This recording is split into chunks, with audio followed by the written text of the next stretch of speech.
fa matotsika velinaina dia mbola misy ny planin'Andriamanitra sy ny etaetan'Andriamanitra ihany koa ho antsika tsirairay avy ho tanteraka tokoa an'izany amin'ny anaran'i Jesosy. Asa anaty ny tananao dia isaora izy satria raha mbola velinaina dia mbola tiany histrahantsika izay vao homana ho antsika tsirairay avy ao amin'Andriamanitra.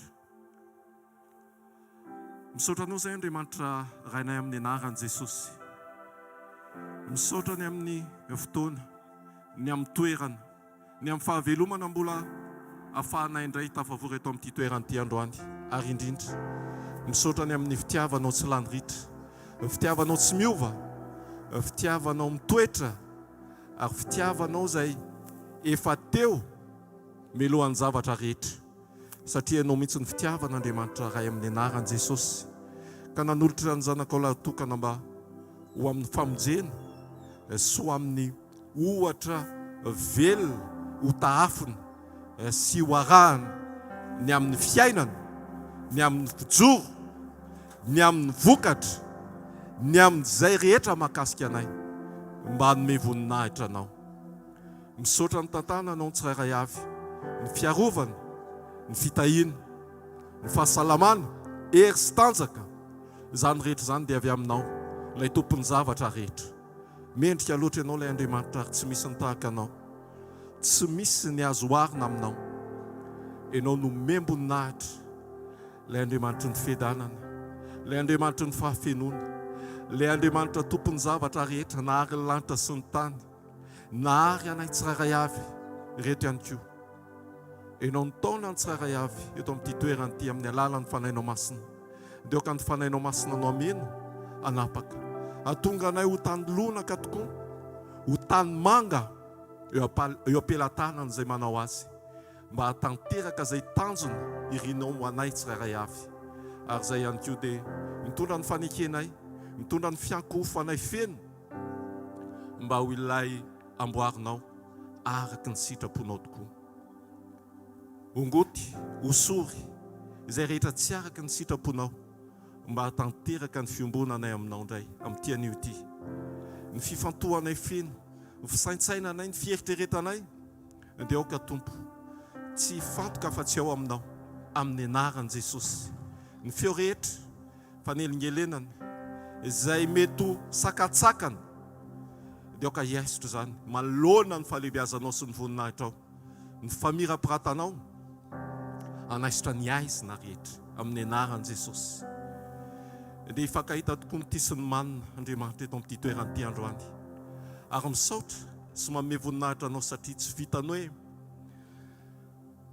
mifanatrika na iray ao aminao izay fa nasainao iray latabatra aminao amin'ny hita maso mba hisy ako ny lalina amin'ny tsy hita maso any anatinay. No asainao izay mba iray latabatra aminao, hinana ny nofinao ary isotro ny ranao mba ho amin'ny fahatanterahana ho voninahitry ny anaranao reriany. Ety am-piandohany izay dia miomana tokoa, manokatra ny fonay sy ny mombanay rehetra indray mba hanjakanao, mba ho feno sy tanteraka ho amin'izany fanasana izany. Ary ny fifantohanay dia tsy ahita afa-tsy anao ary ao aminao reriany. Ary indrindra koa aoka ny fanainao masina anao mangy sy ameno mba hahafahanay mandray, mahalala, mahafantatra ary indrindra mampiaina ilay fiainana avy aminao ho feno sy tanteraka atao anatinay. Raha izay tokoa no mihizingizina tsy handray ny avy aminao dia zava-poana tokoa mahay eto anay. Fa indro izay Andriamanitra rainay amin'ny anaran'i Jesosy, anjakao ny momba anay, manokatra ny momba anay rehetra izay, manomboka amin'ny fisaintsainana, manomboka amin'ny fo, manomboka amin'ny momba anay rehetra, satria mahery ny teninao ka afaka anivatsiva, anapatapaka, anaisitra indray izay rehetra tsy mety, izay rehetra tsy mahatanteraka sakatsakany tsy ahafahanay mahitanao. Aoka ho fo madio, ho fo lonaka, andray izay avy aminao, ho mora amboarina tokoa, ho mora tefena, ho mora anarina noho ny amin'ny fitiavanao. Makasitraka indrindra raha io amin'ny anaran'i Jesosy Kristy velona sy masina ary manan-kira avy any Nazareta. Alléluia. Amen. Ndatsika itehaka mafy be eo an'Andriamanitra. Alléluia. Raisitsika ny salamo. Salamo fa 2:20. Salamo fa 2:20. Tsy matoritsika. Fantoka tsara tsika. Salamo fa 2:20 amin'ny andininy voalohany hakatra amin'ny 9. Rehefa hitan'ny salamo, rehefa hitan'ny petsy, dia vakitsika amin'ny anaran'i Jesosy. Mamonopy ny masoko amin'ny tendrombohitra. Avy aiza ny famonjena? Ny famonjena dia avy amin'ny Jehovah mpanao ny lanitra sy ny tany. Tsy mba avelany angozozo aneny tongotrao, tsy ho rendrehana aneny mpiaro anao. Indro tsy matorina rendrehana ny mpiaro ny Israely. Jehovah ny mpiaro anao, Jehovah ny fialofanao eo amin'ny ankavananao. Ny masoandro tsy mba hamely anao noho ny andro, na ny volana noho ny alina. Jehovah hiaro anao amin'ny ratsy rehetra, eny hiaro ny fanahinao izy. Jehovah hiaro anao na mivoaka na miditra hatramin'izao ka ho mandrakizay. Amen. Zany tokoa ilay Andriamanitra tsy miova. Ilay Andriamanitra tompon'ny hery sy ny fahefana, ny fiandrianana feno. Ao aminao ny fialofanay, ao aminao no fiarovana mahatoky indrindra. Ary ianao ilay tompon'ny fiandrianana maso mandidy amin'izay tianao sy ataonao. Raisy ny toeranao androany. Manaiky anao zay. Miankohaka eo amin'ny fanatrehanao zay. Misandrataray amin'ny anaran'i Jesosy. Amen. Tatsika tehaka mafy be eo an'Andriamanitra. Alléluia. Alléluia. Raha mety ianao dia afaka mahazo toerana dia andaontsika hiaraka hifantoka amin'ny fanatrehan'Andriamanitra indray amin'izao fotoana izao. Taritako anao androany dia andaontsika hanao vavaka hoe fitoriana fitiavana an'Andriamanitra fotsiny. Raha mety ianao dia torio fitiavana Jesosy androany. Satria izy no mendrika an'izany, tsy hoe satria hamaly vavaka anao izy, tsy hoe satria izy hanasitrana anao, fa hoe hitory fitiavana anazy tsika satria izy mihitsy ilay fitiavana. Alléluia. Jesosy tena maminay loatra ianao. Ianao ilay tsara indrindra ho amin'ny fiainanay. Misaotra misy Jesosy. Misaotra fa afaka niona taminao indray izahay. Misaotra Jesosy fa tsara loatra ny fitondranao ny fiainanay. Tsara loatra ny fintantananao ny fiainanay. Tsara loatra ny fiarahako aminao Andriamanitra. Tena hoe mankasitraka anao zay dia tia indray zay androany. Hitoetra eto anatrehanao androany. Ilaza fitiavana, lalina any am-ponay. Tianay loatra ianao Jesosy. Tsy fonay ianao. Tokana eo amin'ny fiainanay ianao Jesosy. Alléluia. Misaotra Jesosy. Tindray aho tompitoetra eo anilanao. Ndraindray toa miantso vonjy anao anaty tahotra. Anio maraina nefa tsy angataka aminao. Dia wilaza fa tiako ianao. Andao averitsika ary.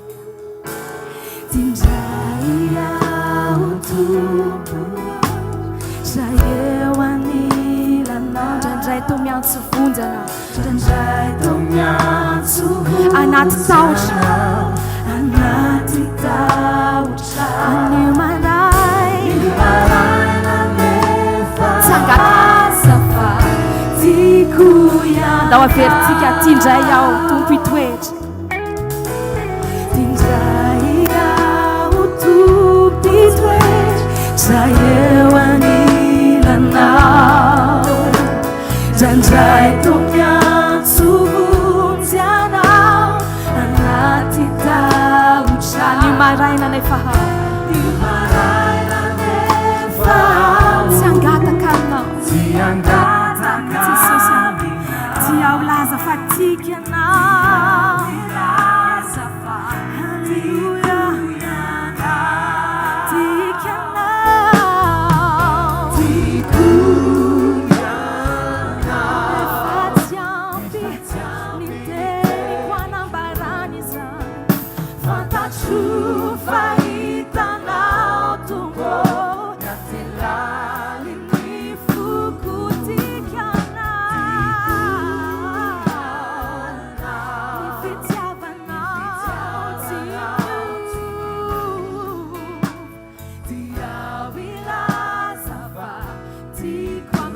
fitiavanao an Jesosy fa tiako ianao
mihoatra noho ny zavatra rehetra ianao tianay noho ny amin'ny valim-bavaka omenao anay ianao Jesosy tena ianao le trésor-nay Andriamanitra ianao ny arenao anay ianao le fahatsarana tapitrohatra alleloia mideranao zay Jesosy androany ianao no ilainay isan'andro tena tsy mahefa na inona zay Jesosy raha vao tsy eo ianao tsy mahavita tena rery zany zay Jesosy raha vao tsisy ianao indro zay Jesosy tena manolotra ny momba nay rehetra eo any tananao Jesosy tena hoe mila anao zay Jesosy ianao no ilaiko mandrakizay ianao no iriny foko mandrakizay ianao no etaeta-poko mandrakizay Jesosy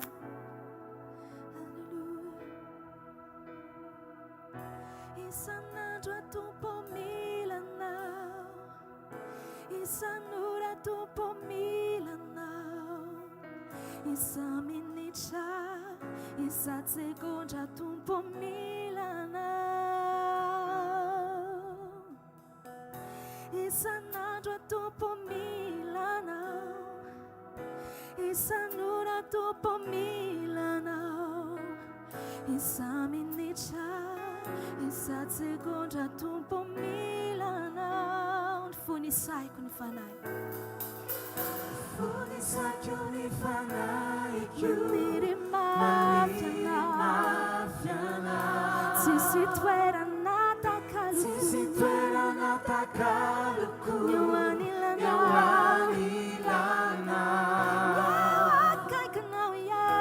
eo akaikinao ihany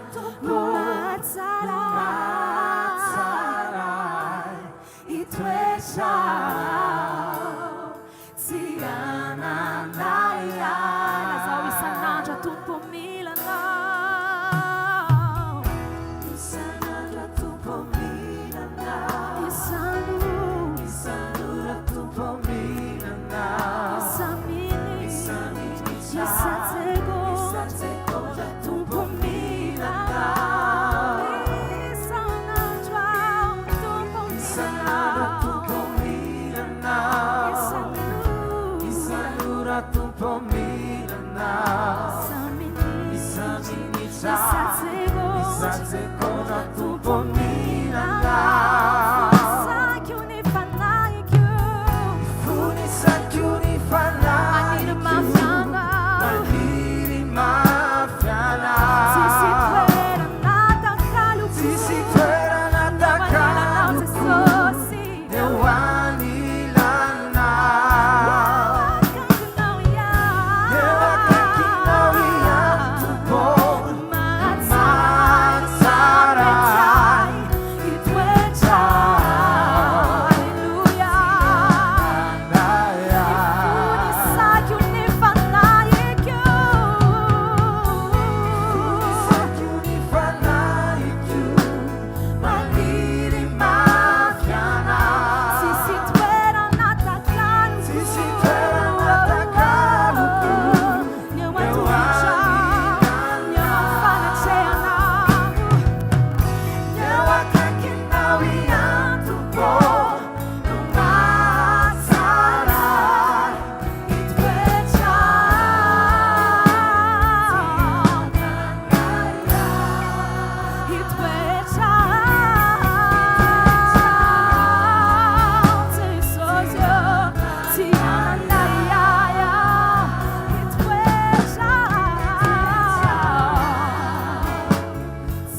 Andriamanitra no angatahako amin'izao fotoana izao hirotsaka ao anatiny tsirairay avy ary tsy ny fanahinao Jesosy tahaka ny tenao hoe azo hery zahay ny amin'ny ilatsahany fanahinao masina mangetaheta an'izany fanahinao masina izany zahay Jesosy amin'izao fotoana izao feno ianao izay fanahy masina raha tena mangetaheta amin'ny fanahy masina ianao dia sokafo ny vavanao dia teneno hoe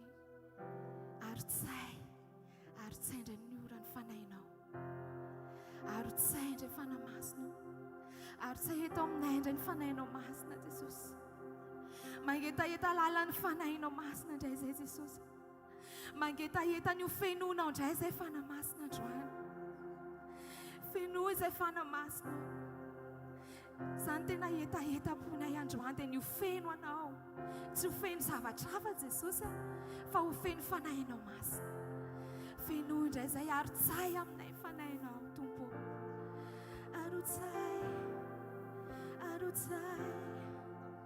aminay fanahinao ary tsay Halleluja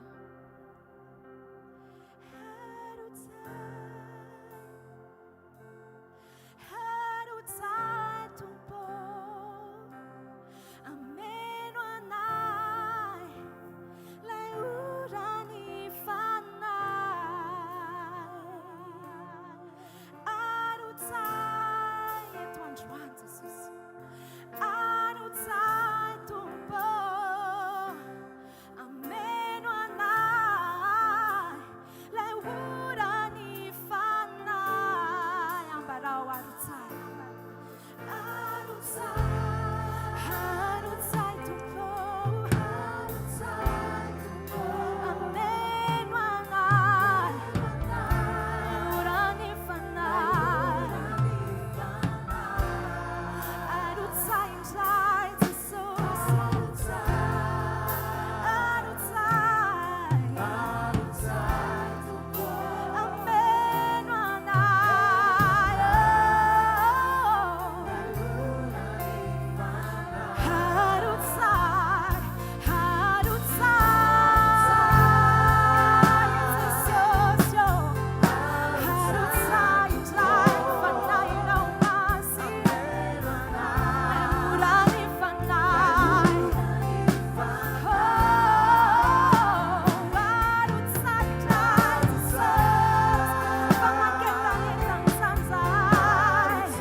Sabotsy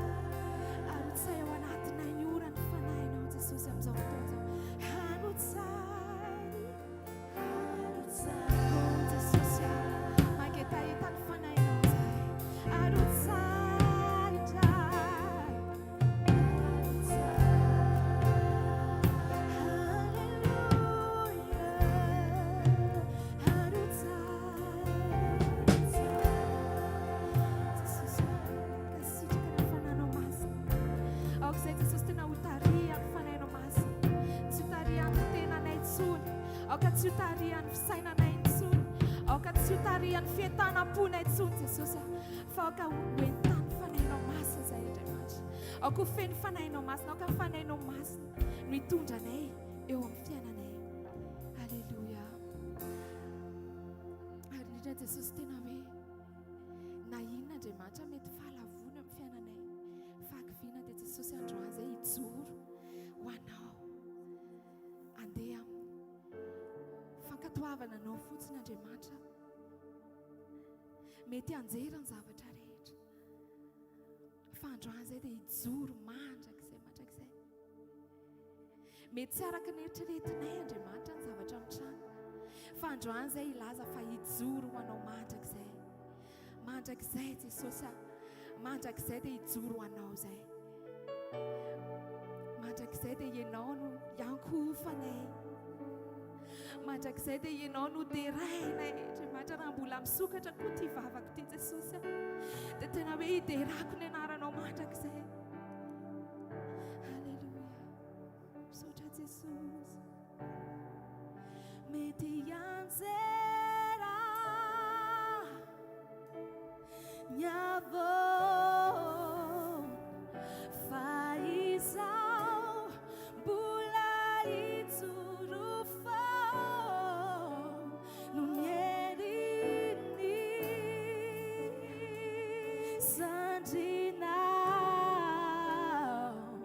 zaho malala fa ty ayanao. Mbarao mety anjera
eo mpitsanganana ny mivoninahitra n'Andriamanitra. Avofany amin'ny lanitra ny tananao dia misorany Jesosy ny fonao manontolo. Raha mbola misy hery, misy fahefana, misy haja mendrika ambony indrindra, dia tsy atolontsika ho an'olombelona nizanizy, fa omentsika n'ilay tokana mitoetra amin'ny seza fiandrianana mandrakizay, sady mpanjaka mandrakizay ny be fitiavana. Iza no anarany e? Avofany amin'ny lanitra ary ny tanao dia tsony anarany Jesosy. dia tovirenao ao anatin'ny finoa mihitsy ny fandresen-dahatra ao anatinao hoe ho azy izy no izy no antony ny atongavanao eto amin'ity toerana ity. Mety miaritra antsika ianao indraindray, miaritra hafaninany ianao, na eny aza ny orana ninonninona sakana, Jesosy tsy maintsy omena voninahitra mandrakizay amin'ny mahatompo ny fiainantsika azy, amin'ny mahampamonjytsika azy, amin'ny mampitantana mahatoky azy ny fiainantsika.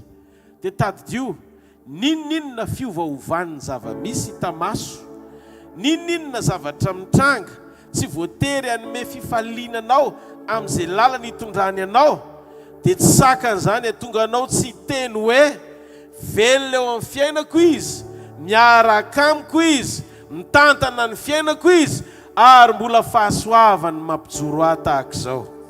Teneno Andriamanitra, makasitraka anao ny fanahiko, ny foko manome voninahitra anao. Fa ianao ny antony fahavelomako Andriamanitra, ianao ny heriko, ianao ny fiainako, ianao ny rehetra amiko. Jesosy mpanjaka ny mpanjaka sy tompony tompo, misaotra anao androany raha mbola nomenao tombonandro, afaka miantso ny anaranao, afaka miankohaka eo anatrehanao, afaka manome voninahitra anao.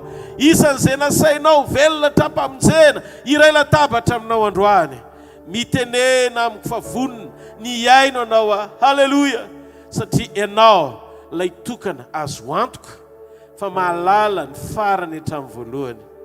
Ary ianao nefa nanendry izay mbola tsy hitany masoko, nefa tsara lavitra noho izay eritreretin'ny saiko eo amin'ny fiainako iray manontolo. Haleluya. Na mianjera miavo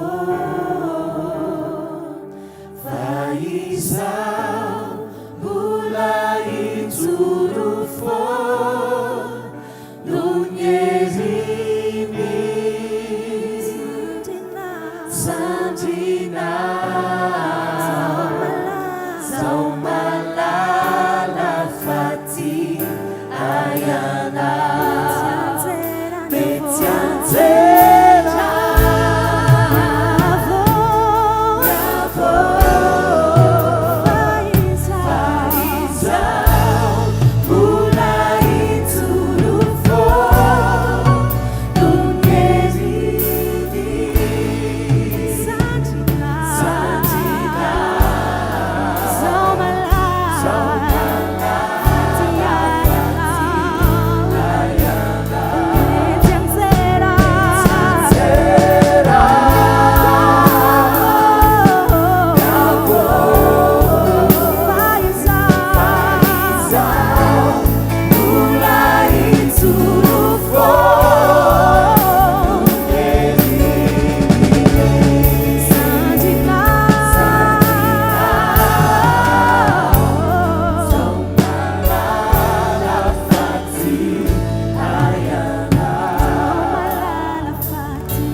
maza ho toerana tompo. Faly indray amin'ny andro androany miarabantsika tsaray avy tonga eto amin'ny fanatrehan'Andriamanitra. Amin'ny fomanontolo ny isorana an'Andriamanitra ny amin'izao fotoana izao izay efatsika menakavy miompopondra eto amin'ity toerana ity amaly ny fanasan'i Jesosy. Tadio fa tsy fanasana tsotsotra ny fanasana androany. Mety hoe tsika samitsika no mifankahita eto fa misy présence tsy tamaso eto mamela marika n'ity fivoriana ity, ary antony ity fivoriana ity nanasanao iombona aminy. Ary zay no mahatonga ny tenin'Andriamanitra androany. So zarena amintsika tsy lavitry ny communion fa mbola ao anatin'ny communion ihany. Ny finoana omen'Andriamanitra anao ao anaty communion. Finoana omen'Andriamanitra anao ao anaty communion. Tadio ry havana fa raha mandinika tsika tantarana mpanompon'Andriamanitra sy ny fiarahana mpanompon'Andriamanitra tamin'Andriamanitra, amaritantsika ny toe-pon'Andriamanitra koa teo am-piarahana amin'izany mpanompo izany, dia andraisantsika lesona be deaibe ahafahantsika miorona sy miombona amin'Andriamanitra tsara mba tsy hadiso ny fomba fijerintsika na handisy fanantenana antsika ny ampiazakazahana sy eo ampanompontsika an'Andriamanitra. Raha mandinika tsika ny tantaran'i Jakoba sy ny fiarahany tamin'Andriamanitra. Andriamanitra nanjara voatendry ho an'i Jakoba no ny fidian'Andriamanitra hatrany am-boaka ho firenena ankasitrahany satria novain'Andriamanitra ho Israely tany aparany ny anarany raha Jakoba mpamitaka tany am-piandohana. Ny zavatra mahafinaritra amin'Andriamanitra dia zao hoe ny fatokian'Andriamanitra ao anaty fifidianany tsy miova fa manampy an'ilay mpanompo mandra-pahatonga azy eo amin'ny anjara voatendriny. Hitantsika tsara fa niodikodiny Jakoba, nanana fomba fiainana ity Jakoba ity, namitaka ny rahalahiny, nanao izay fomba hatongavany any amin'izay tanjona sy teny fikasana izay nomen'Andriamanitra anazy fa hitrangy eo amin'ny fiainany. Ary io ilay dingana ara-pinoana misy ny fiangonana eny an-dalam-panomponan'Andriamanitra mandra-pahatonga azy eo amin'izay anjara voatendry ahalalany miasaribidi ny fiombonany amin'Andriamanitra. Fantatro hoe fa averiko foana raha ohatra ka mba niain'i Rebeka ihany ny vangin'Andriamanitra Isaka fa tsy nampiasa ny fony sy namevesatra ao anatiny ny fihetseham-pony amin'ny fitiavany an'i Esau dia tsy jamby izy, fa jamby izy rehefa tsy nakato fa namelanja ny fihetseham-pony amin'ny fitiavany an'i Esau, vokatry ny fitiavany, vokatry ny fanolorany Esau azy anympi, zay ny voalaza. Dia tena ty an'i Esau Isaka, dia lasa nanana zany izy. Fomba fijery hoe Esau no tsofina rano fa tsy Jakoba. Rehefa hitan'Andriamanitra fa mirehitra be ny fitiavany an'i Esau dia tsy namangy any Isaka Andriamanitra fa namangy an'i Rebeka Andriamanitra. Io zaza ao kibonao io firenena roa ny voaka ao. Ary le nizandrina ozy izy mahery no ny zokiny. Dia rehefa niteny Andriamanitra dia ozy izy Rebeka hoe wow, fataky ny anjara voatendry ny zaza izay noentiko atom-boaka. Fa raha hiteny amikiaka, hiteny amin'ny Isaka vadiny, dia tsy haino ahy izy. Ary tena hita tokoa fa tao anatin'ny fotoana nanomezany an'ilay tsodrano mbola Esau nitadiaviny. Midika fa alohan'Andriamanitra miara-miasa asoa ny zavatra rehetra mba hatateraka an'ilay planina sy ilay programa eo amin'ny fiainan'izay tokony hanatanterahany azy. Dia zao ny zavatra nisy. Tsy maintsy jamba Esau, tsy maintsy jamba Esau vao voarainy Jakoba ny anjarany.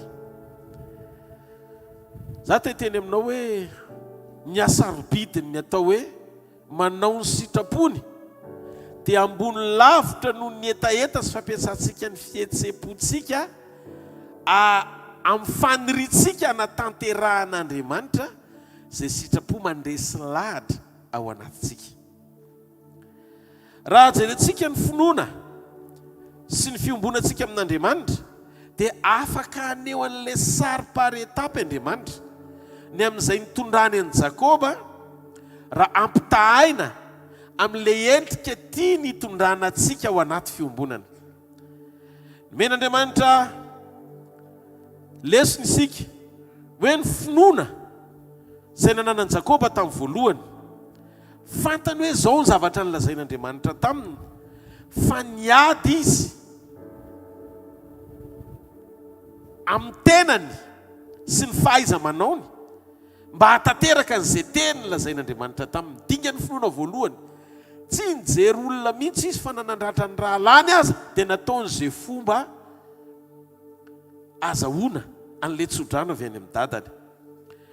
Averiko indray, raha olona mora alahatra Isaka dia tsy nitranga ny fahajambany ary tsy niseho ny fahorian'ny taranany tao anaty fiodinana sy fankahalana sy vesatra sy fangiry firiana ho amin'ny fitaizana an'izany atao hoe pralatsy ny fankahazo zany.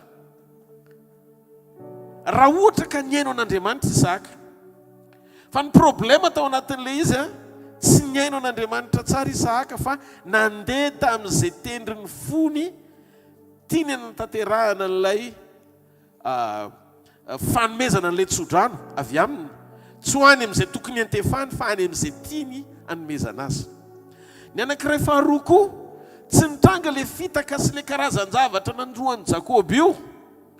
Raha ohatra ka mba niara-mivavaka Rebeka sy Jakoba fa tsy nikononkonona ny amahany olana avy amin'ny tenany hoe mba vangio tompo ny fony Isaka, na vangio izy amin'ny bitsika fa mpanomponao sady patriarika, dia oka mba ho any am-pony ny alala fa Jakoba ny tokony tsofony rano fa tsy Esau. Rehefa miaina ny fiainam-bavaka ao dia mitombo ny fiasan-tsainao ny amin'ny lala-kivoahana tianao hiedivana sy ezaka avy aminao, hoentinao hiaina amin'ny fanatanterahana ny sitrapon'Andriamanitra amin'ny fiainanao, nefa tadio fa ho anatin'izay mety hanoty ianao. Raha nazoto mivavaka izy mianaka dia tsy mikonokono ny ratsy tao hoe andao zao no ataonao, tia ny lalana dia mety io.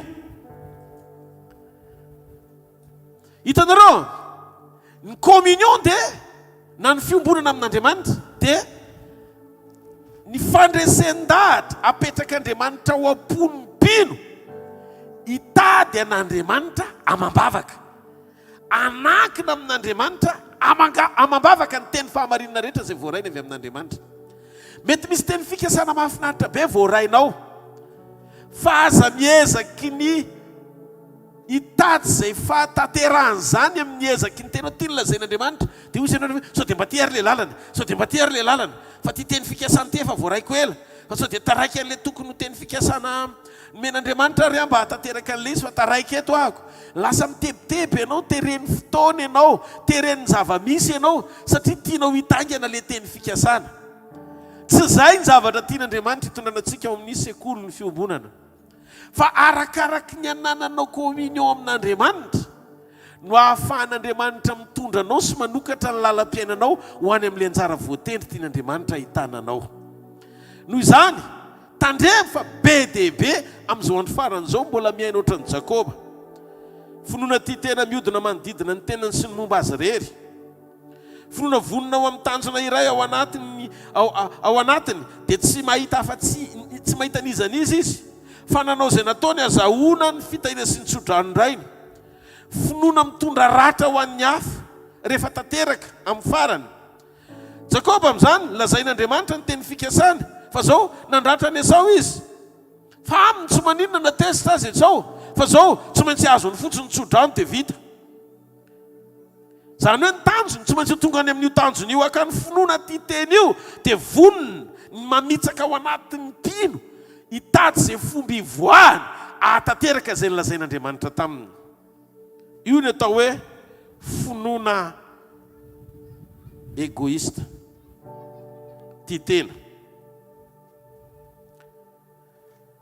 Mampiasa ny zavatra rehetra, mampiasa ny fomba rehetra ahatanteraka izay zavatra tian'Andriamanitra ho atao eo amin'ny fiainany. Tsy voatery hifanaraka amin'ny sitrapon'Andriamanitra ilay lalana, fa ny objectif fa nantanjony rehefa tanteraka fotsiny izay lazain'Andriamanitra satria nandrehan'Andriamanitra izy dia izay fotsiny. Etreto sao dia etretinareo ary hoe tsy mbola zavatra hiaina ny mpino amin'izao zany zavatra zany. Mbola be dia be ny mpino miaina amin'izany karazam-pinoana zany. Raha ny ABC-ny finoana zany ny resahany dia tiako fantatrao fa nisany tafiditra ao anatin'ny ABC-ny finoana ny fisiny zay fomba fijery zay ao anatin'ny mpino hoe zao ny lazain'Andriamanitra, noho izany tokony hiasako, inona no ataoko hatanteraka an'io. Tsy ampy communion ny olona manao an'izany finoana zany, manana an'izany finoana zany satria te hiezaka izy amin'ny herin'ny tenany fa tsy eo ambany fitarian'ny fanahy amin'ny fanatanterahana mba ahatanteraka izay zavatra lazain'Andriamanitra taminy. Ianao tsy natao hisandratra amin'ny fampiasana finoana mety hisy olona victime, nefa ianao mieritreritra ho tonga any amin'ny anjara voatendry feno voninahitra. Tsika ane mila fantatsika fanjavatra rehetra izay mitrangy eo amin'ny fiainantsika dia tsy kisendrasendra fa Andriamanitra ny mandamina n'ilay planina sy ilay programa mandra-pahatanteraka ilay antom-pisitsika eo amin'ilay planina sy programa tena ilana Andriamanitra antsika.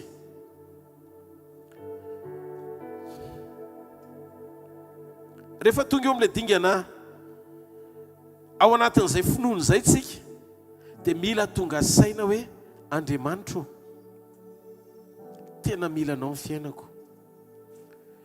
Esory ato anatin'ny saiko ny finoana te hanankina ny fahatanterahany zavatra izay lazainao amin'ny herin'ny tenako. Lasa nisoloky izy, namitaka izy mba azahoany an'ilay zava-tsoa izay tokony ho azy avy amin'Andriamanitra. Olona lasa osy satria nalay ny hoditrosy dia nitafiny amin'izay volovoloana ohatra ndrazoky izy. Eritreretan'iza ny hafetsena tao anatin'ny Jakoba zany. Tonga sana ihany Isaka hoe ny feo ohatran'ny Jakoba fa ny hoditra kosa ohatran'ny Esau. Dia te haka confirmation tsara le anomen'ilay tsodrano hoe izy ve.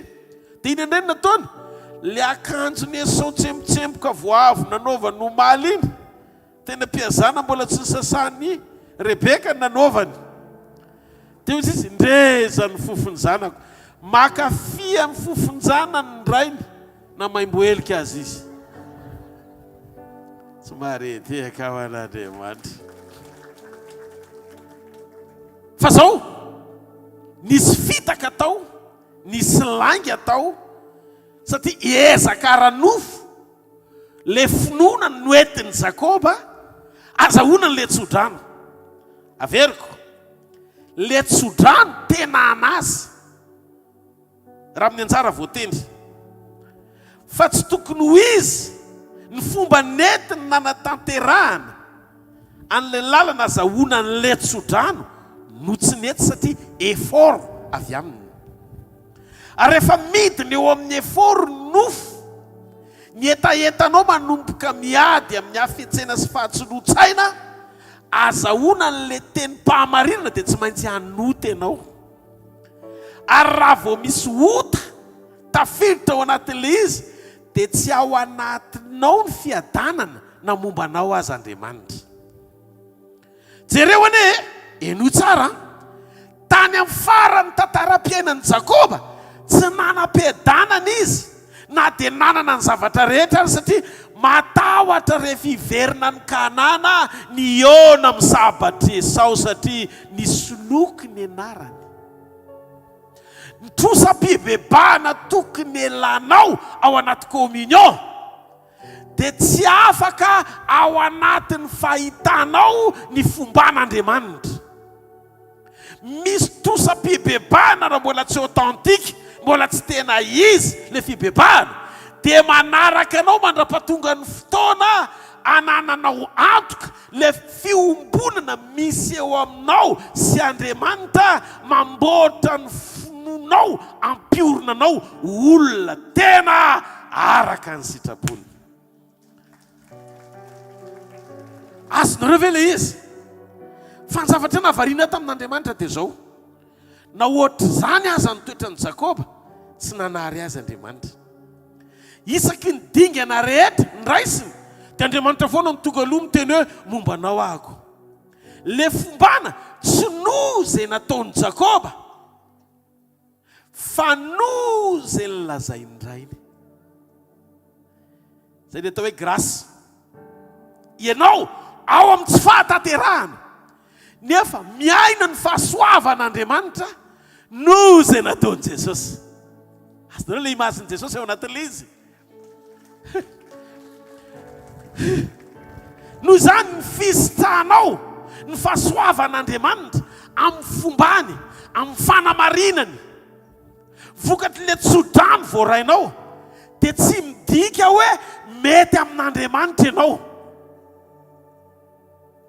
Tena mety ka. Zay no mahavoa le fampianarana grasy amin'ny andro farany.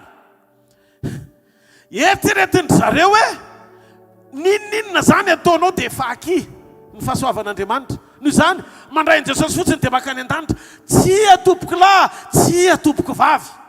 Ho azavaiko le izy dia horenao sy ho fantatrao androany hariva hoe mbola karazam-pinoana tahaka ny aiza sy aiza ny misy ny finoko androany eo ampanompoako an'i Jesosy. Satria raha le karazam-pinoana tena takian'Andriamanitra ao anaty fiombonana dia hafa mihitsy ny fanambaran'Andriamanitra azy. Jereo anie vao ao am-boky izy dia niteny Andriamanitra hoe firenena roa nahazo feo tamin'Andriamanitra Rebeka. Dia nyfatany ranoindray rehefa avy eo, rehefa avy namitaka izy, avy namitaka, hiainga ho Kanana izy, hoany arana misy an'i Labana, dia niteny indray Andriamanitra hoe ombanao aho. Rehefa avy niteny ny rainy hoe miala eto ianao dia makanesa ry. Hitanareo? Confirmen'Andriamanitra foana hoe za présent amin'ny olona izay nanaovako fanekena. Fa ny olona nanaovako fanekena tsy voatery hoe mety amiko ny toe-pony, fa eny an-dalana mpandrosoana ianao no anefeko anao hifanaraka ao anaty communion, le antom-pisiny ilako anao sy hijoroako amin'ny alalanao fa Andriamanitra ao a. Jerenareo anie rehefa tonga tany iarahana indray izy, satria ny teniny rainy hoe miala eto ianao dia aza manambadika ananita fa makanesa ny arana toerana misy ny nadandry anao dia any ianao ny akavado anao. Dia ozy izy Andriamanitra taorian'le tenin'ny dadany, momba anao ahako, aza matahotra fa zao.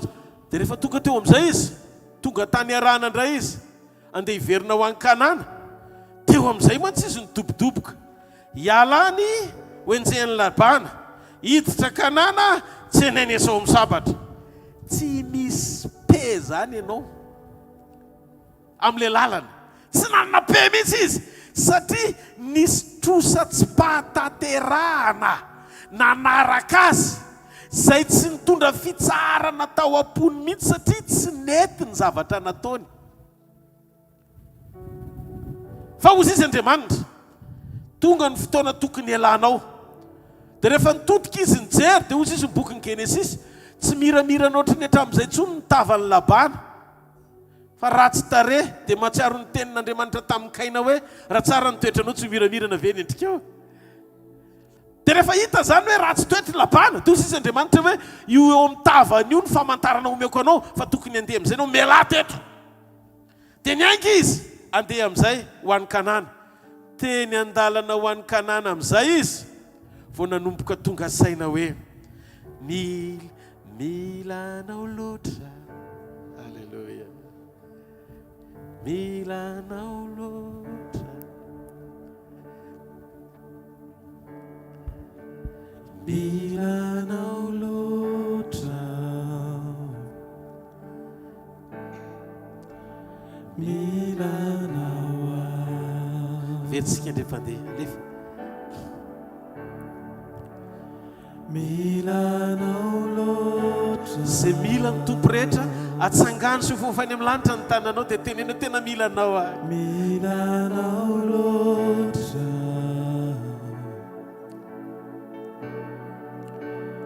milanao loatra,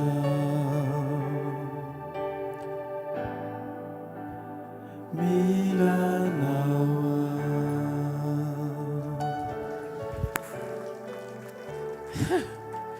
Lasa nandeha Jakoba, hozy izy tena tsy mety tsony ty fiainako ty. Niteny Andriamanitra hoe momba anao mandrapatonga any amin'ny trano ray sy ny reninao. Dia niditra tamin'ny etapim-pinoana anankiray izy, ary io finoana io mahafeno ny fepetrany atao hoe finoana omen'ny communion. Ho azavaiko aminao le izy. le dingam-pinoana voalohany tsy aokony izy niza potika asyrava any fa tsy maintsy azoko sy zavatra nytenen'ny tompo tamiko niady izy tamin'ny tenany finonjazamena vava ao amin'ny Kristy izany. Finoana anankiray faharoa rehefa tonga teny an-dalana izy dia zao ny zavatra nitranga. Genesis 20:22 dia nivoady Jakoba ka nanao hoe raha omba Andriamanitra ka hiaro amin'izao lalana alehako zao ary hanome mofo hohaniko sy lamba hitaviko ka ho tafaverina soamatsara any amin'ny tranony raiko dia Jehovah no Andriamanitra. Ary ity vato izay naoriko tsangam-bato ity ho tranin'Andriamanitra ary izay rehetra omenao dia omeko anao tokoa ny ampahafolony. Inona nga zany finoana zany? Finoana misy contrat. Finoana misy contrat. Finoana contractuel.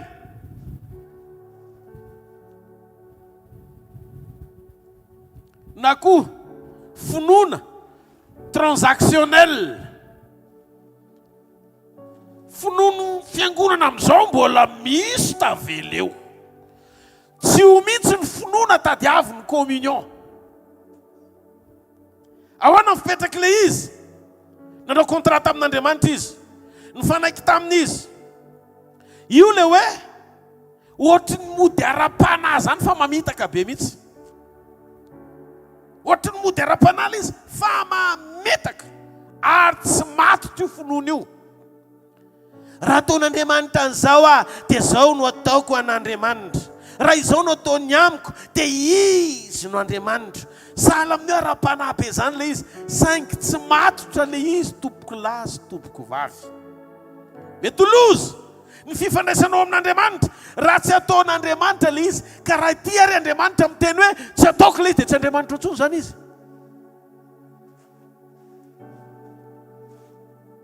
Andriamanitra izy ary Andriamanitra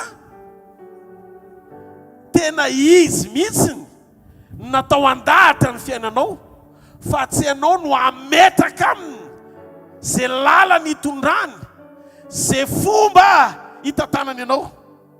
Efa nisy taona nijoro talata maraina tao anatin'ny sekoly, Josefa ne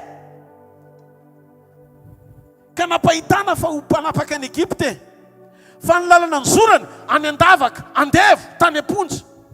Ohatry ny miembotra le lalana nitondran'Andriamanitra, fa tsy nandrozy tany amin'izay nolazainy sy nampahitan'Andriamanitra azy. Fa tsy midika akory, tsy nahatoky Andriamanitra. Fa izy nijoro natao anatin'ny lalana mifanohitra hita-maso azy mba hahatonga azy ho any amin'ny anjara voatendry.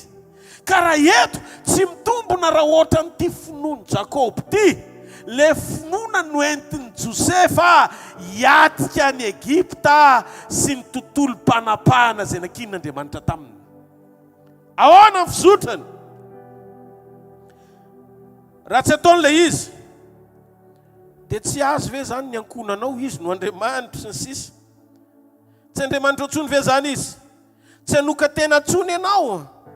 Tsy ho masina intsony satria tsy mety le izy, satria tsy nataony le izy. Finoana mametraka an'Andriamanitra ao anatina condition avy amin'ny zavatra ilainao ataon'Andriamanitra, ampifamatotra anao aminy. Andriamanitra souverain izy. Tsy voatery anao zay angatanao izy, ary tsy voatery aneo aminao ny lalana izy. Ny fihevitra, tsy fihevitrareo. Ny lalanareo kosa tsy mba lalako, ho Jehovah. Afaka manao zay tiany izy. Ny tena problème raha zay le zava-misy, mbola eto ihany ve ianao hanompo azy? Mbola hijoro ihany ve ianao hiteny hoe Andriamanitra ianao? Amin'izany karazam-pinoana contractuel na ao anatina contrat tiany Jakoba nokafana masom-pananao zany hoe ity misy finoana anankiray zay lasa fanoharana amin'ny finoana amin'izao andro faran'izao, zao no ataovo an'Andriamanitra dia anao an'izao ho anao izy. Misy condition mampifamatotra ny finoanao sy ny fisianao ary firaisanao aminy. Averiko, raha zay le lalana sy le fahafahana eritreretanao fa inonao an'Andriamanitra dia tsy eo anaminy ianao rehefa verina izy satria tsy fankahitinareo. Horeraka eny an-dalana ianao satria isakiny mihetsika hitady an'Andriamanitra ivalide zay etaetam-ponao na anery-ampinoana an'Andriamanitra amam-bavaka mba hifantoka hijery ny situation anao. Ny finono ny fiombonana ateraky le fiombonana sy le communion tsy teraka avy amin'ny fahaizanao mivavaka ampitodika an'Andriamanitra hijery ny situation anao, fa ny fahatakaranao am-ponao ao anaty fiombonana ny lanja ny fifantohany aminao, ianao no vai ny fiombonana fa tsy zay zava-misy hoentinao eo anatren'Andriamanitra aloha. Tsy mareteka ao an'Andriamanitra. Mba fantatrareo, zay no natonga ana hampianatra nisy fotoana hoe doctrine ny Lucifera, ny fambolena finoana ao anatin'ny olona hitodika amin'ny bénédiction matérielle na amin'ny fanambinana ara-pitaovana. Tsy avy amin'i Jesosy io. Mba fantatrareo ve ataovandreo tsara ny tanan'izay manaraka. Mba fantatrareo ve fa tonga Lucifera teo anatren'Andriamanitra. Teo ozy izy Andriamanitra taminy efa nahita ny Joba mpanompoka ve ianao fa tsy misy olona marina mahitsy matahotra ohatrazy eny ambonin'ny tany. Eny ambonin'ny tany a. Teo ozy izy ny devoly. Hitako izy. Toko amin'le feo le feon'le ratsy fanahy mihitsy. Hitako izy, tsy hoe mitondra anareo anatina filma horreur akory. Hitako izy. Motsy fanatenan-javatra vano hipetrahany Joba aminao. Ary tsy ny tananaovany miaro ny fananany sy ny areny ka mahatonga azy mbola mipetraka aminao. Esory anie io e.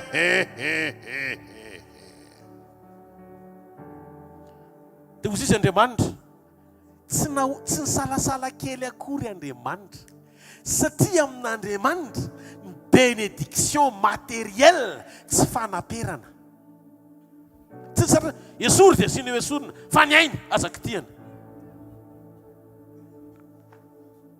Tonga amin'izay Satana nandrava ny fananan'i Joba, ny zanaky Joba, zay rehetra momba ny Joba rava dôla. Voaka avy any Joba, dia ozy izy Joba amin'izay nitanjaka, natongavako teto an-tany, tanjaka koa ny elako eto.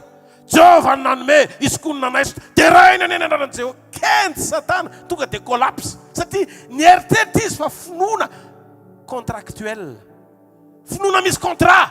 Nerahan Joba tamin'Andriamanitra, diso fanantenana izy fa kay communion le finoany Joba tsy niontsina ninona ny tranga. Alleluia. Enoy ny finoanao rehefa ao amin'le antom-pisina ilan'Andriamanitra anao, tsy miontsina ianao fa ianao le hira an'le hira ao amin'ny firana fanampiny hoe nino na hitranga Jesosy na nilany trao manga Jesosy na umaloka mangina Jesosy de ufeno fifalina Jesosy. Ny fotoana dia andalo, ny fotoana dia andalo Jesosy, tsy misy ampimalo Jesosy, raha miorina toampoko Jesosy, lay fitiava na hoenoko Jesosy. Raha jereko ny andro lasa Jesosy, taony tsiky taony ratra Jesosy, nefy anao lay pampahery Jesosy, no nanomba sy jery Jesosy. avy ny avy antenako misy fanantenana ao anatsika no fifaliny saiko Jesu miasa sarako isava Jesu ny arivako azava Jesu ny fotoana de andalo Jesu fa tsisy ampimalo Jesu raha miorina ampoko Jesu lay fitiava na enoko Jesu.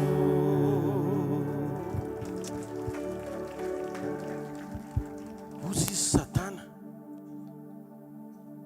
tena tsy hitako izay atao fa raha ny hevitro andravany Joba fa rehefa hitako ny fiainany tsisy ninninina azoko ikasihana ny momba azy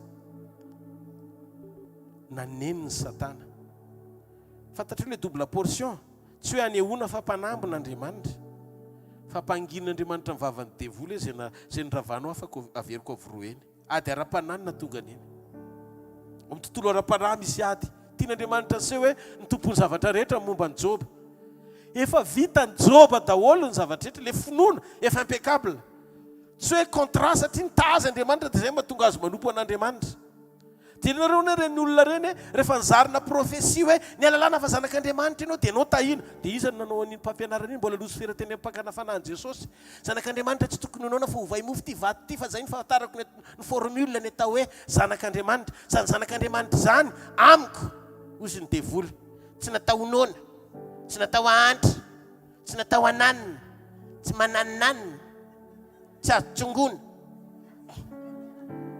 azonareo mipetraka le iza nampianatra an'izany devoly dia ozy Jesosy tsy zay le zanak'Andriamanitra ka olona miaina amin'ny tenin'Andriamanitra olona manana communion amin'Andriamanitra olona tsy taitaitra na voafitaky ny zavatra hita maso fa manana ny fiainana mandrakizay ao anaty fahatoniana miatika fahasarotana satria manana ny mahery ambony mahery ao aminy. Alleluia. Ka problème atsika indraindray dia ametraka an'ilay famaritana amin'ilay fampianarana tsisy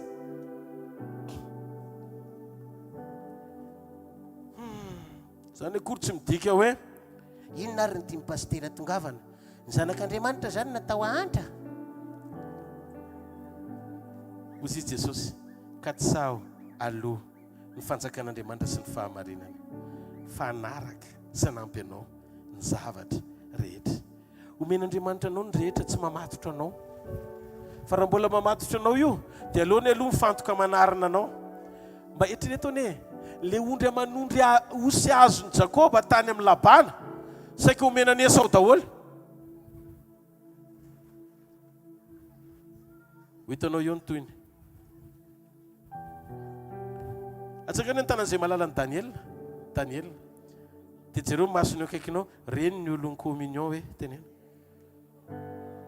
iza mahafantatra ny sadraka sy masaka sy Abednego efa niona ve nareo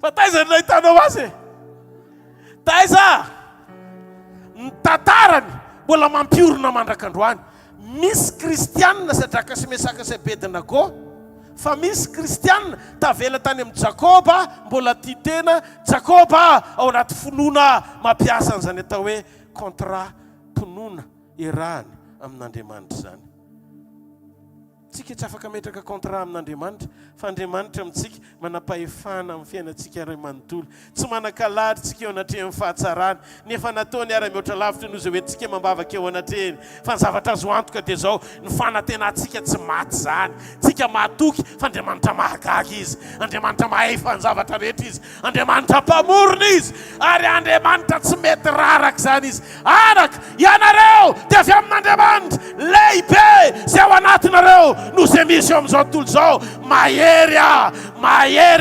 matanjaka tsy osy zany manana n'Andriamanitra ao amin'ny fiainako zany ny finoana ateraky ny fiombonana ozy ny olona ho faty ianao fozizy Andriamanitra mbola velomiko ianao ozy ny olona raraka ianao fozizy Andriamanitra asandratro ianao zany afo zany tsy mety maty ao anatinao fa tsy conditionné ny zava-misy hita maso au contraire mifanohitra amin'izany na ny amponja azy Paul sy Silas mahazo aina amin'ny fiakovana marina ndao hideran'Andriamanitra Paul ozy Silas teo izy ndao inona ny raha enseny ohatra ny hirahira kely fotsiny mandeha fa le fo mety dia mifanaraka amin'ilay ao am-po le avoaky ny vava ny fandraisen-dahatra ao anatin'le hira zavatra iainana ao anaty fampahoriana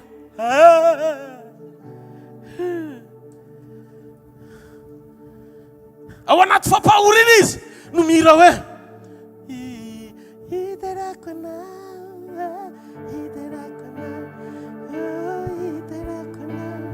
Jesosy hiderako anao hiderako anao hiderako anao Jesosy asio tehaka fa tsy ampy zany ry Silasy amen tehaka amin'izay Silasy tehaka koa Paul ozy koa voafonjy nanao orga daholo tonga tatao ambadika raikitra teo lasa tamin'ny androndry Paul nisy an'izany atao hoe jazy zany libéré tao am-ponjy niozongozona fandrena amin'ny fonja tsy fanozongozonan'Andriamanitra amin'ny fototry ny fonja ny zava-dehibe tsy zay nasain'Andriamanitra toriana hoe Andriamanitra mavita manozongozona rehefa deraina izy tsy le rehefa deraina izy fa le toe-po-peko-ofana natonga n'le vava nisokatra ho azy hideran'Andriamanitra ary mifiatraikan'le fiderana avy amin'ny fiakofana marina tsisy azo atao akoatra tsisy azo ny fonja atao akoatra ny manozongozona ny fotony amen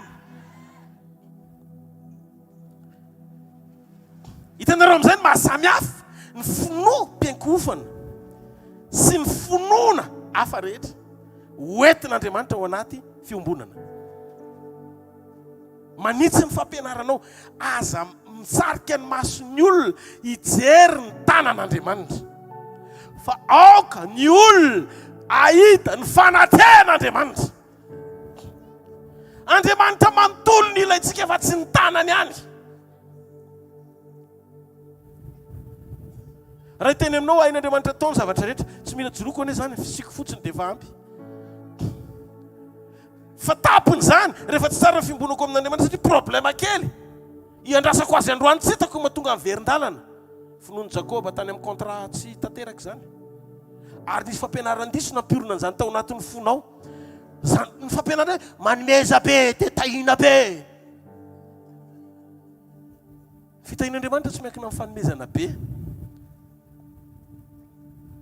fa teo amin'ny azo fijaliana ambony no fanomezana be no efa nomeny anao ny ainy no nomeny anao Daniel tondavaky ny liona vavaka fiombonana sy communion sambory io atsipazory any andavaky ny liona somatsara ny mpivavaka fa teny andalina tsisy mitsy fanomezantsiny hoe Andriamanitra mba mivavaka ihany ny radany fa tena ninona ny tratran'izao mariny tena dia raha tanàna efa ny tena ny tontolo vitana fa maninona koa zao raha mba manam-pahendrena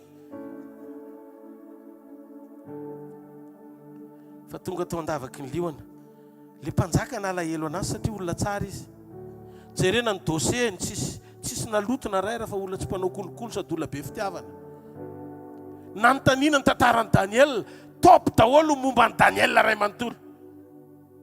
Nandeha dia ilay mpanjaka nangovotra vao nahita azy hoe azo ny gety privé azo. Tsy jety fa gety privé. Mba so ihany nataoko izy nataony tampoko nefa dia zao navaliko azy satria zany nanao soni anipazana azy any andavaky ny liona. Fa inona ny zavatra nitranga? Inona ny zavatra nitranga? Izy Daniela sady nitsikitsiky nampahery an'ilay mpanjaka. Mpanjaka ny Andriamanitra izay vavahako dia mavonjy amin'ny vavan'ny liona. Bon courage ianao. Aza manahy. Fa zao ianao tian'Andriamanitra. Fa fantatr'Andriamanitra hoe voafitaka ianao. Olona ho tsy peny andavaky ny liona, mikomprendre ny olona mpanipy azy ny andavaky ny liona nanao soni. Raha ny fonao zany tsy tsara kominao fa le mora mivony. Ty Dariusa mody osaosa fa mpamosavy be tsara velatsy ty. Eto mba modimody mananonamika etoko maninona sao? Dia roa maninona raha ohatra ka tena tianay nareo mandeha tsy maintsy manipy kely. Maninona raha hovaina lesony mbola mila sa tsy mila anay? Fo izy tsy maninona na tiandavaky ny liona aza. Fa zao ny finoan'ny communion tsy za mibaiko ny zavatra rehetra iova amin'ny fahatokiko an'Andriamanitra, fa ny zavatra rehetra mahita ny fisiny miarihary eo amin'ny fiainako. Tsy nitonabavaka izy hoe ry liona mitsombona ny vavanao amin'ny anaran'i Jesosy, tsisy an'izany ao. Fa tao fotsiny izy mipetraka, fosy izy le liona. Ary tao tsy te hihinana fa ohatra mahita fruit de l'esprit zany aho. Lasa aby ny apetiako. Bloquen'Andriamanitra ny apetian'le liona. Tonga dia nijery ohatr'izao le liona hoe tsy fihinany ity. Ny an'Andriamanitra any amin'ilay force ny fahavalo mihitsy ny paralyseny amin'ny fanotronana. Rehefa tsy baikonao izy anao izay zavatra ilainao, fiainao no manaiky anao izay zavatra andrasany aminao, ao anaty fiombonana ny zavatra ny baikon'Andriamanitra ampahitany fa miaraka aminao izy. Esory ny apetian'ny liona vonono ny herin'ny afo. Zany Andriamanitra. Zany Andriamanitra, zany finoana tian'Andriamanitra ho hita ao anaty fiombonana. Ary za mahita ao anatin'ity fiafaran'ny taona ity, Andriamanitra anotrina olona tena mijoro be dia be eto. Ary hitako fa reo sakana fitsosina ahita voninahiny eo amin'ny fiainanao. Reo ady rehetra manohatra anao ahita ny fahalebiazany miaraka aminao. Satria isafidy ianao ny bebaka marina, anao ny sitrapon'Andriamanitra. Ijoro araka ny teny tsy mahateka ao an'Andriamanitra. Halleluja.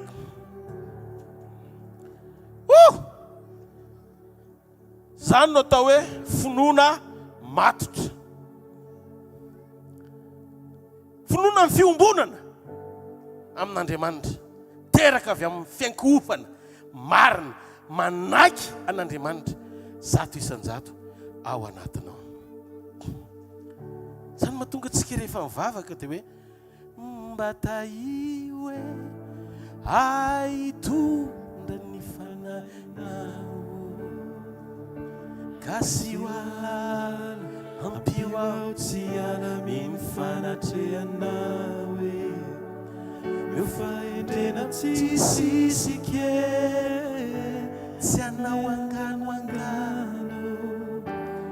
meu finoana marisike andeha ambony rano arô. Ataoko amin'ny hira avy any aminay, avy any atsimotsimo, avy any amin'ny faritra Betsinosaraka. Pasteur manko Betsinosaraka koa. Halleluja. Mba taio arô hitondra ny fagnahinao kasi eo ahalala ampio ao tsy alaminy fagnatrehanao atsy aho.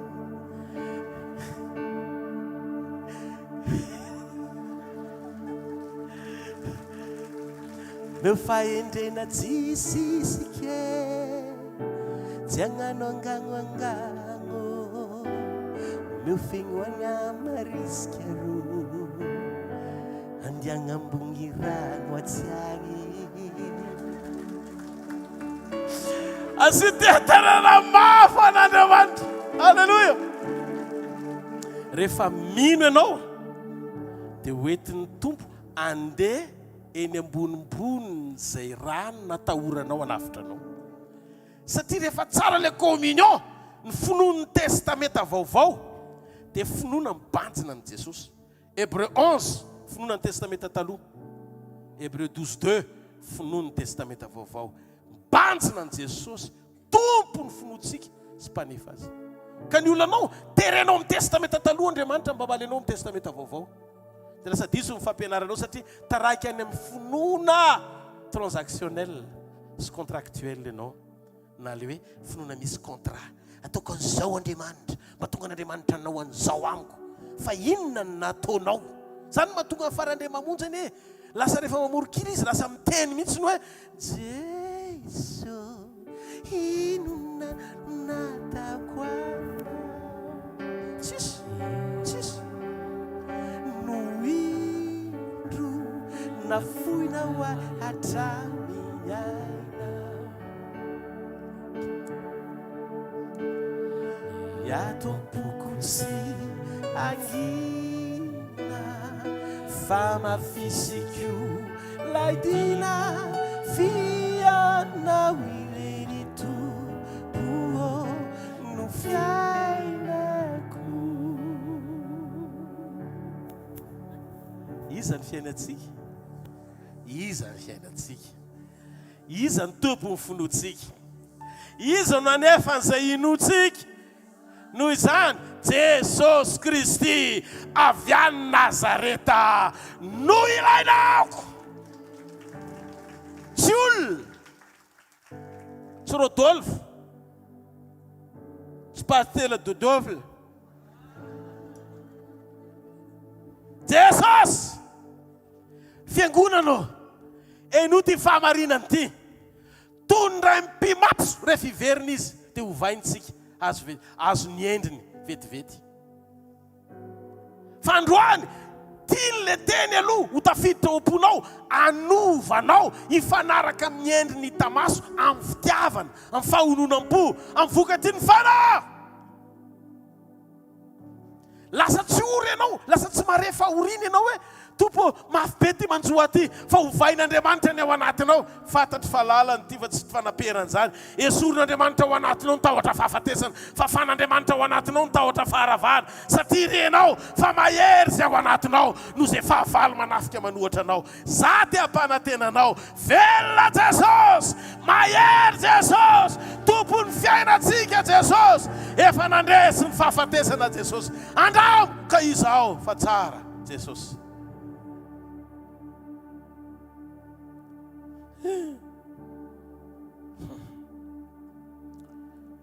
Rehefa oponao io dia manovanao Andriamanitra. Amarana amin'izay aho.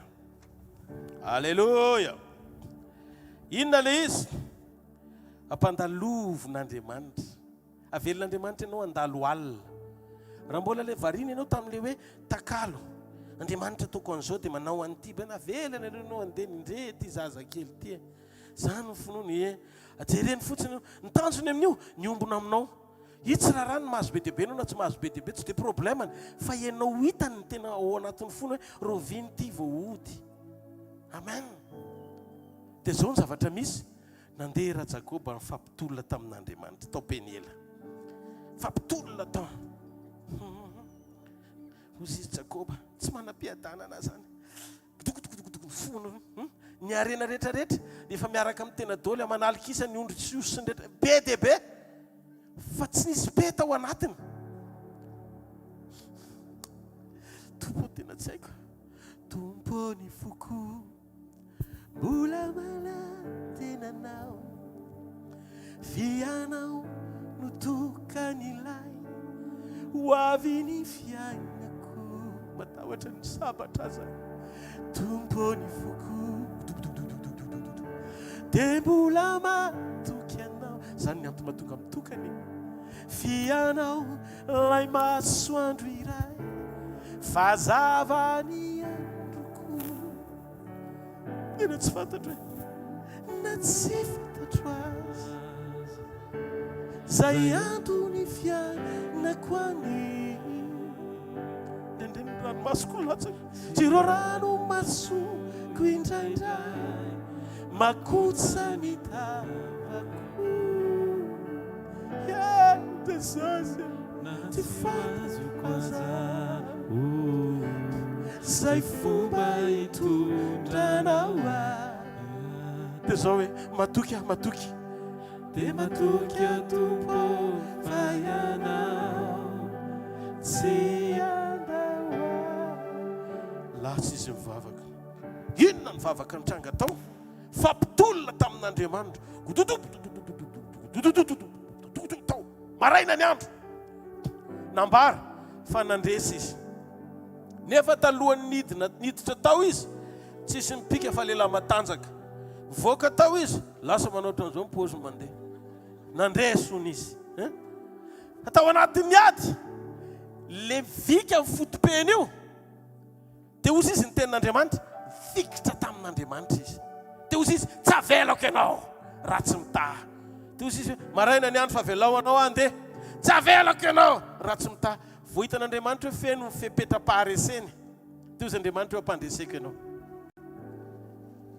resy izy resy le olona mivika indray fotopeniny nandresy fa Andriamanitra tsy naninona akory lazaina fa resy ny olona mpandresen'Andriamanitra fomba tsy takatriny saina dia izay olona resy ny tenin'Andriamanitra no sitrapony ary arakaraky le brisement ny atonga anao isakroche amin'Andriamanitra vao mahay mifikitra kokoa rehefa vo fa izao tsy ny hainao ny miala fa le brisement kely iny no anokatra amin'ny fonao hoe tsy vitako ny fiainako raha tsy eo amin'ny fiainako ianao tsy marety aika ho an'Andriamanitra kio zavatra lalovanao io aza mitanondrika efa victoire ny eo ambadika io mifikira amin'Andriamanitra tsara dia zao ny zavatra nisy tonga fotoana amin'izay hivoaka maraina fa tsy maintsy andeha iza moa ny anaranao tozy izy Andriamanitra hoe tsy mila ny manontany ny anarako ianao fa ny anaranao aloha zao mila fantariko izy ianao zany Jakoba te ozy izy rehefa avy eo ao anaty fiombonana ny communion dia manan-danja kokoa ny fanefeko anao ho karazan'olona vaovao mifanaraka amin'ile antom-pisina ilako anao zay vao tena feno ny fepetra après Peniel eninao ve zany atsangany an-tanan'izay mandeha dia zao ozy izy Andriamanitra manomboka androany tsy Jakoba tsony ny anaranao fa atao hoe Israely zao mantsy tamin'izy nresaka tamin'ny babany dia niteny hoe tamin'ny dadany dia hoe Esau ve zao Esau tompoko vofitaka ny dadany fa teto izy rehefa nanontany Andriamanitra hoe iza ny anaranao dia tsy niteny izy hoe Esau fa nitononony amin'izay hoe Jakoba tsy mampaninina ny olona mety ho voafitaka ao fa any amin'Andriamanitra mba mibeba marina fa efa fatany ianao fa mody manontany fotsiny izy le Jakoba le anarana mpamitaka mpisoloky mpangalatra olona tsisy ilana azy fosy Andriamanitra efa lasa ny zavatra taloha ho vaiko mihitsy ny identité anao mba ahafahanao mandeha tsy ho hita amin'ny fahavalonao ny tiany Esau hita Jakoba mpamitaka fa tsy Israely vaovao nareo ve nahita hoe Israely namitaka Israely zany vaovao mbola anarana tsisy zany fa voateo ny nomena taoriny tolona vao nomena hoe Israely voaka avy any amin'izay Israely avy any Esau mitady amin'ny sabatra maty koa androany Jakoba tonga amin'izay fotoana vita jereny mijery ohatran'izao izy fa ianga Jakoba nefa efa noloany fa efa Israely fotsiny Jakoba ny azo asiana sabatra fa Israely tsy maintsy bizo tsy maintsy dia atoato io fiovam-ponao io fanekenao ijoro ao mazanak'Andriamanitra anao io mivaly ny fandeferanao sy io toetra araka ny sitrapon'Andriamanitra manomboka iainakena anao amin'ny fanetretena sy fandeferanao an-trano io ta hiteny aminao ahita karazana fahitapity mbola tsy nisy toy izany ianao Halleluja satria ny zanak'Andriamanitra marina Kristy no hitany voary rehetra. Tonga ny fotoana anehoana ny zanak'Andriamanitra. Zanak'Andriamanitra tsy mandainga. Zanak'Andriamanitra tsy mangalatra. Zanak'Andriamanitra tsy mamitaka. Zanak'Andriamanitra tsy mandray koloko. Amen. Amen. Dia miala tsiny fa ny aizina feno ranomaso fa maraina misy mazava tonga ny lokal hitondra fifaliana. Amen. Miala tsiny fa ny aizina mety ny lalovanao hatramin'izay Jakoba. Fandroany rehefa naiky ianao novany fonao amin'ny fitolomana amin'Andriamanitra mba hanovany ianao. Ny finompihombonana ianao no hovain'Andriamanitra fa tsy ny situation anao no hovainy aloha. Hatramin'izay vitavita tsotra teny amin'ile sekolim-pihombonana tsotsotra ireny. Ao anatina finoana tsotsotra ireny ny zavatra rehetra. Fa tamin'ity tsy nety mihitsy Andriamanitra raha tsy niova tanteraka Jakoba. Ny tena ilan'Andriamanitra anao dia anao miova tanteraka. Tsangany amin'ny toerana misy anao. Atsika isotra an'Andriamanitra fotsika manontolo. Sotra Jesosy. Sotra ny amin'ny fahasoavanao androany. Izay manaitra anay ao anaty fiombonana, anananay fiainana tsara lavitra. Rehefa tena mety ny atao anatinay, dia foananao songotanao mihitsy ny tahotra sy fanamelohan-tena. Renay mihitsy hoe miadan'izay satria manana mpamonjy be fitiavana, mijoro mikarakara amin'ny fiainanay. Tsy ametrak'izay ny fahitanay ny asanao, ny voninahitrao, ny fiatezan'ny zavatra rehetra momba ny fiainanay hita maso, na ny tsy fiatezan'izany. Hosakana tonga anay tsy faly ao anaty fiombonana. Fa ny zavatra azonay antoka dia zao. Rehefa anao zay dia mety foana Jesosy. Mety foana. Sokafo ny fonao. Iza milaza aminao fa ho faty ianao. Iza milaza aminao fa hatreo ny fiainanao. Ary iza no nilaza fa vitatreo ny mombanao. Fandroany mijoro eto amin'ny anaran'i Jesosy Kristy avy any Nazareta, no ny heriny ny anarany, no ny heriny ny teniny, no ny fahamarinany ny fanambarany, izay miasa sy nampitondraina sy nandrana ho mpanompo izy Paoly. Manambara aminao fa tapitra ny aizina iseho ny fiainanao amin'izay ny mazava. Nomboka hatreto Andriamanitra dia andray ny tananao izy dia ho deklareny amin'ny fomba ofisialy